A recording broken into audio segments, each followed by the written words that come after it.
Hi and welcome to LawWiser, India's first video-only knowledge sharing platform. And today we have a very interesting discussion. We have previously covered something, with respect to how lawyers can transition from, practicing law firm roles to in-house counsel roles. We all know lawyers adapt to different laws and they have to over time. And as an in-house counsel, there is a more wide variety of laws that one needs to work on, including compliances. They also get the opportunities to work with different jurisdictions that gives them a lot of exposure. Today, we have a very interesting conversation that is how, one can be more better prepared while transitioning from one jurisdiction to another, that is moving to a broader, workspace as well. So to discuss this, we have once again with us Ms. Saloni Tuteja. She is Regional Legal and Business Conduct Counsel, Middle East Region at Gilead. Thank you, Saloni. Thank you for taking time out for this interesting discussion today. Hi, Sania. Thank you so much. It's always a pleasure to interact with you and be a part of LawWiser. Thank you, Saloni. So, one of the things that people always vary of is, it's kind of a conception that, lawyers usually work only in one country. And, whenever it comes about shifting or moving to another jurisdiction, it's always considered as a hindrance, or they are very apprehensive of doing that. Unlike, the counterparts being into IT or other sectors. So, can you first just kind of burst these myths around changing jurisdiction for in-house counsels?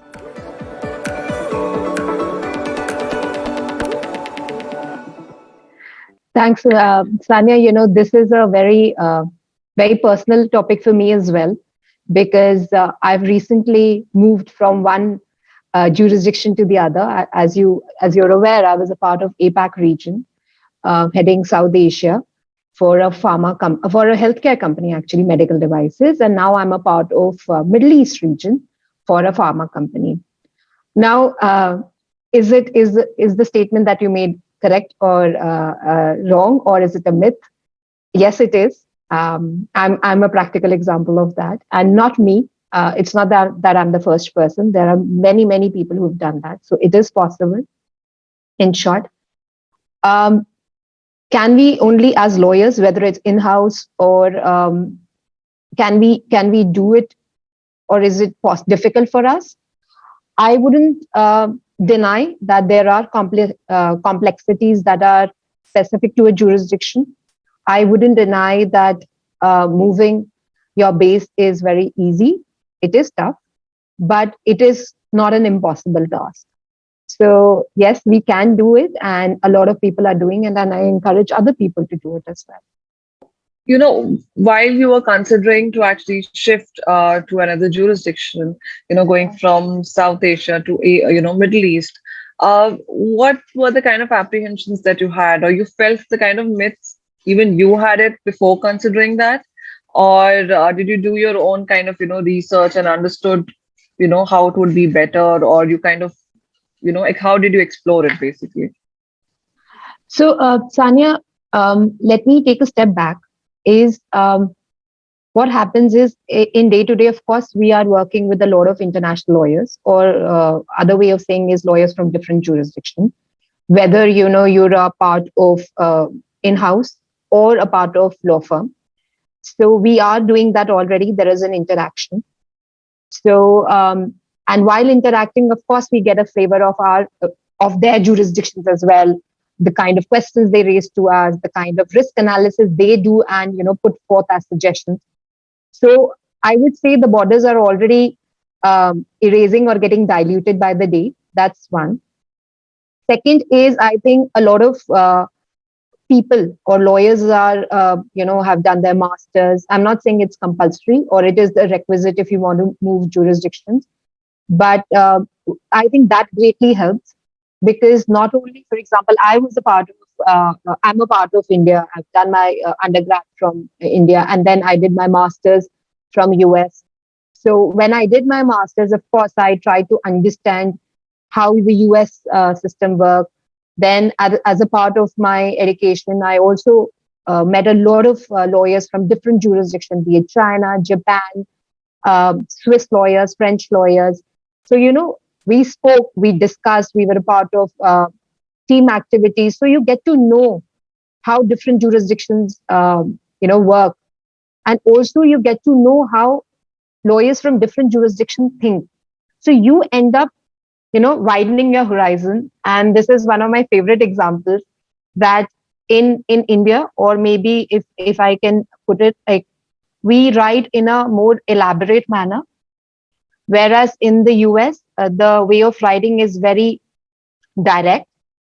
So when and I went for my master's much later in my life. I was already 12 to 13 years of experience, and when legal writing was a part of my subject, I thought, oh, this is very easy. I've been doing putting petitions together or writing memos for many years, and this should be a cakewalk.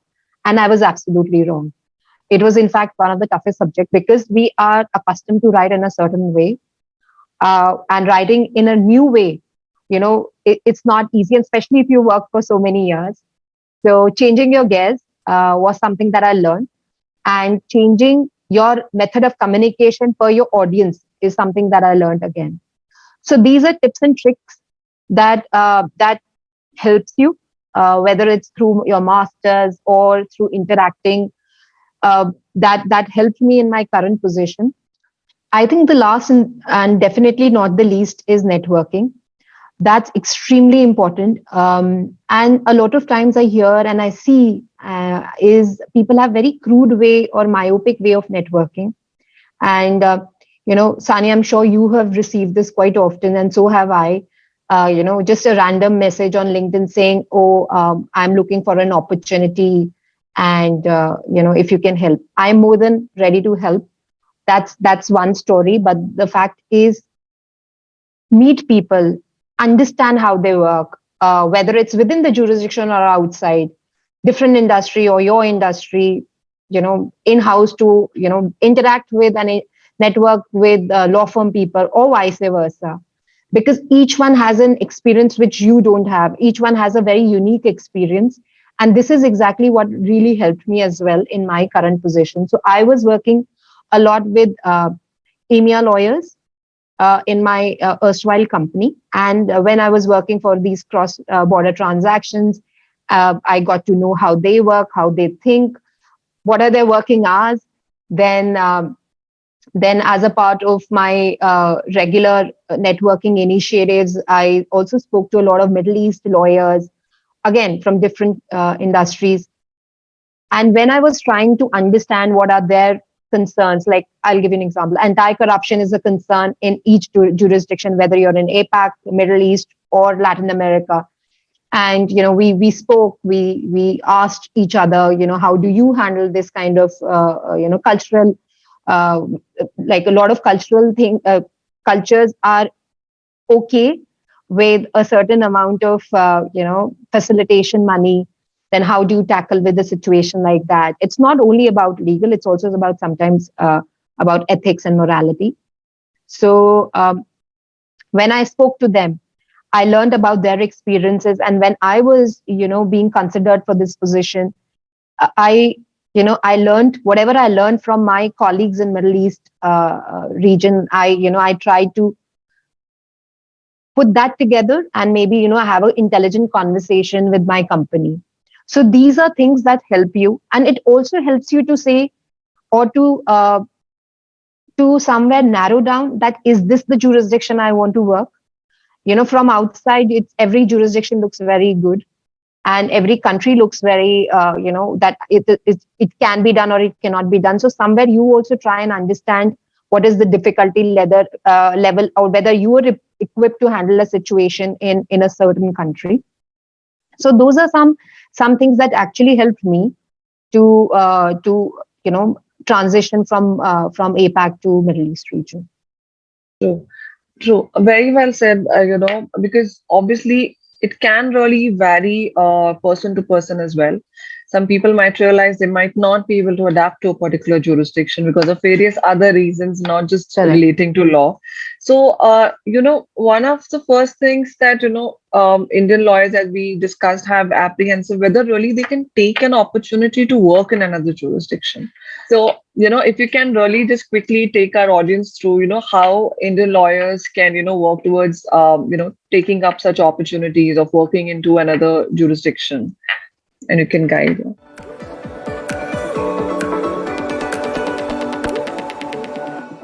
Sania, I always say we have the best of both the worlds. We have been trained to tackle with civil law system as well as common law system.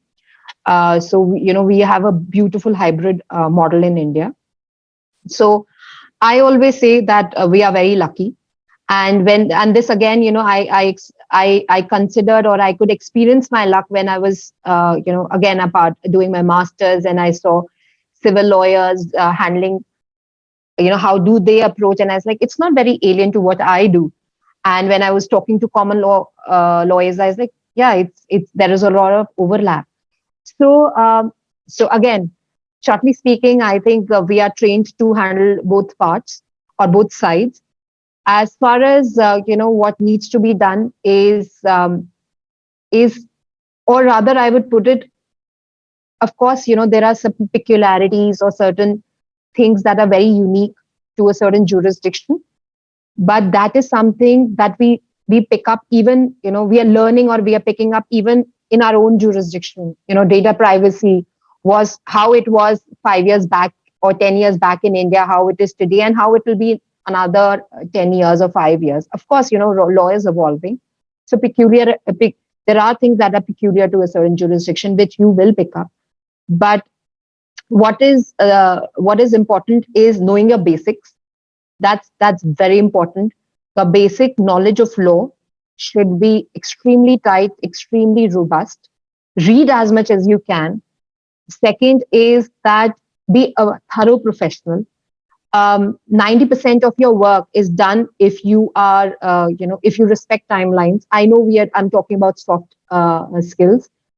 Uh, if you're hardworking, persistent, and I know it is one of the hot topics today, which is cultural sensitivity. And I have, again, going by my own experience, I am not talking from an academics perspective. I think cultural sensitivity is very important, and especially for lawyers, because we have to navigate a lot of difficult situations, especially as in-house lawyers. There are times when you have to, give a pushback or say no or suggest an alternative than what they are suggesting. So how to do that navigation in a way that you do not come as a roadblock, or you're not perceived as a roadblock, but as a facilitator, as an enabler or a business partner. I think that's a cultural sensitivity, cultural knowledge, cultural interaction that really helps you. And again, I think this is a very beautiful time for all of us to, move jurisdictions, because today companies and all of us together, we're all moving towards the direction of, cultural diversity, inclusion. And then inclusion, a lot of times people think it's just about, uh, women inclusion, no, or a certain sexual preference inclusion. No, it's different regions also. It is different backgrounds also. So I think we are at a golden phase, and we should explore as much as we can, and we should. True, true. Actually, that's the thing, people are wanting to experience, different jurisdiction as in different countries, go there and work, gain experience, kind of, broaden their horizon, if, as we can say. So that also takes us through, everything every time cannot be very smooth sailing, as we know. Transitioning or adapting to different jurisdiction can have its own set of challenges. So, if you can just highlight what could be those challenges, it could also be sometimes, limitations to understanding their laws, or certain more set of, communication skills or beyond that. So if you can just, share some thoughts there with us.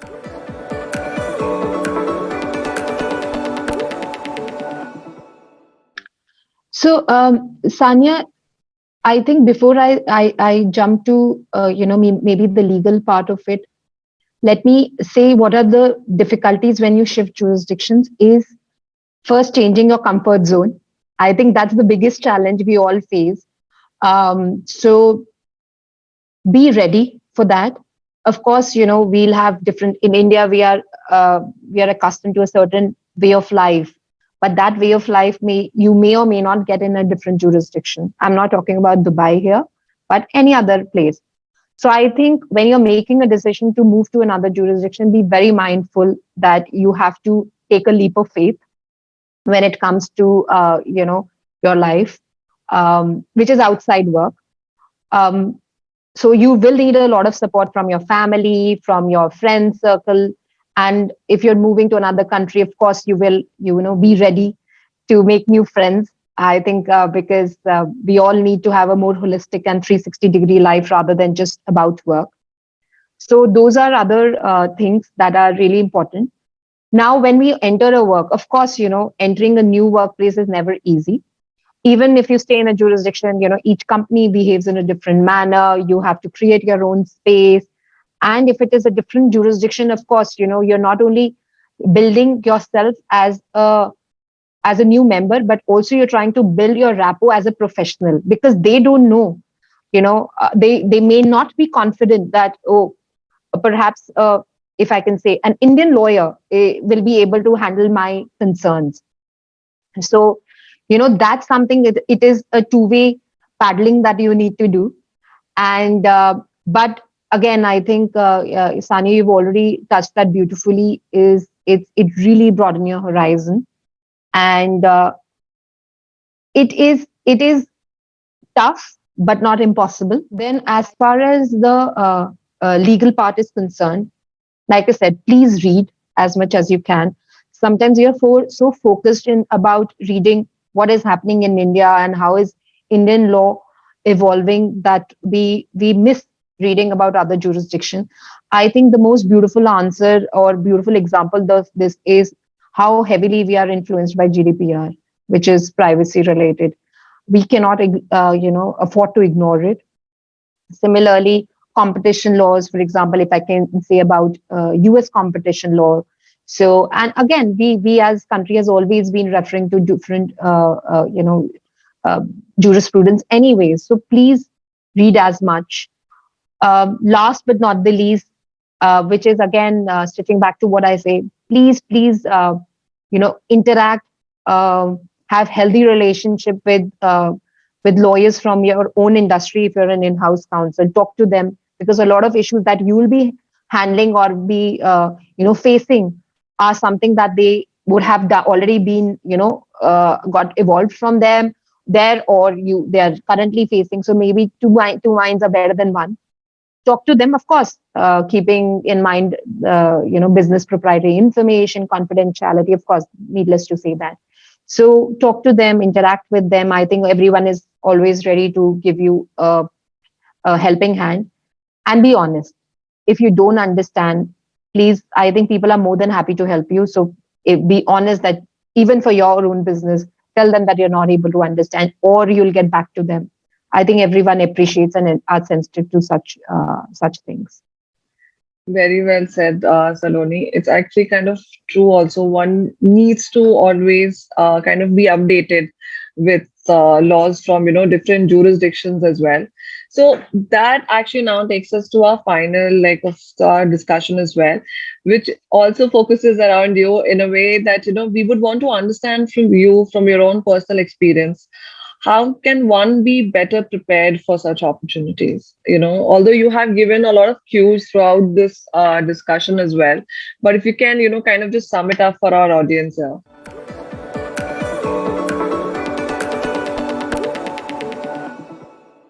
So I think, I'll maybe put it in points. Be brave, be shamelessly brave, have insane amount of courage. Then I think have a very good network, which is not transactional. This is something that I was alluding earlier as well. Read as much as you can, and be ready to take responsibility, which I also say, be accountable. And even if, a lot of times we think, oh, this is not a part of what I do as an in-house counsel. There are projects that are, which are not strictly about law or what you're doing. Sometimes it can all be about, how to put a certain system in place, for example, contract management, and they pick up people from different jurisdictions and put them as a task force. Be a part of it. I know it is an ancillary work, but do it, because that way you'll meet people. The way you will be drafting your contracts, or the way you will be automating your contract, maybe a different jurisdiction may be automating in a different way.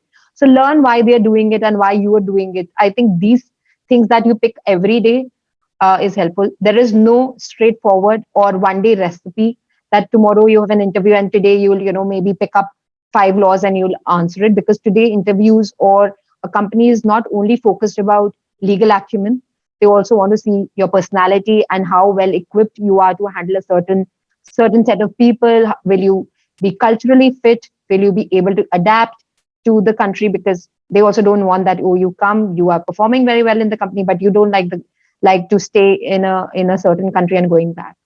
So if it's make it more as a plan than a one day agenda, if you want to, or if you're keen to move jurisdictions. True. Very well said, Saloni. Thank you so much for all your time today, and so beautifully taking our audience through your own personal experience of transitioning from one jurisdiction to another and sharing your learnings with them. I'm sure it's going to be helpful for a lot of them who are considering. And today people are more open to unlike our earlier generation, where people thought lawyers could only restrict themselves to just one country, at times just one state. They wouldn't even prefer to go to another state because of different set of laws happening there. So people are moving beyond borders, as you said. So thank you so much. Thank you, Saloni.